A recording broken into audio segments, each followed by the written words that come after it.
But we see the spirit of consecration here very clearly, that they seek not riches of eternity, but their eyes are full of greediness. And of course, this was the big difficulty of implementing United Order and that full application of the law of consecration in that sense is just that spirit of pride and jealousy. And it's really hard, right? It's really hard to get that pure, raw, laissez-faire capitalism out of the American. And that's what Joseph Smith was up against here. It's like, how do you get that spirit of that spirit of individualism, which, you know, is also one of the pros of American culture, right? One of the things that has brought much success to American culture. But how do you take that and soften the heart of that individual to, instead of, you know, the invisible hand being strictly for personal gain, how do you get that the gospel to touch the heart in a way that you realize that our labors are meant for the kingdom of God? And I think this, I mean, I can totally understand how this, especially in like frontier America, right? Where, I mean, this is the spirit of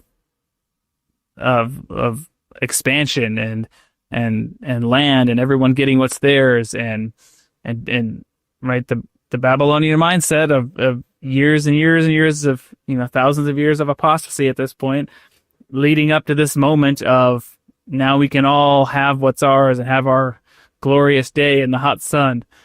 And then and the prophet comes down and says, okay, like the spirit of freedom is great, but we have to use it correctly. And that's that just kind of puts the brakes on how everyone's approaching life and society and economy at this time. And it, again, these are principles and lessons for us.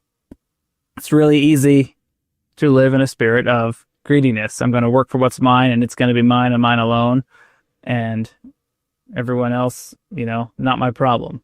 And that's just not the spirit of Zion. Well, the comforts and the abundance that we do enjoy in the West, as much of a blessing as those can be, and they can be when used inappropriately or when our focus is inappropriate, it can be one of the biggest hindrances and stumbling blocks for us as well. The abundance is given, those blessings are given so that, you know, to your point, talking about kind of consecration, this idea of you know, that spirit of Zion, the abundance is intended so that we can bless others with it, so that we can uplift, so that we try to establish Zion where all are equal. And that's a process. I mean, there's no perfect way to do that, but that we each give our part, and that the Lord, through his covenant society, starts to create that true equality that we all seek.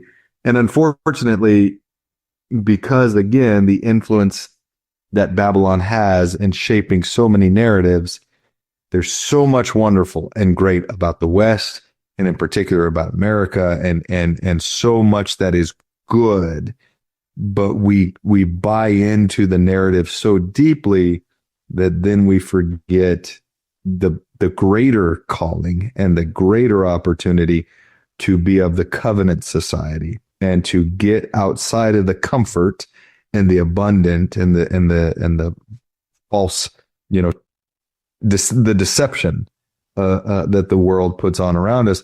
We've got to get out of that, and we've got to see the world the way the Lord does. Thank you for watching. If you found this content spiritually enlightening, please like, comment, and subscribe.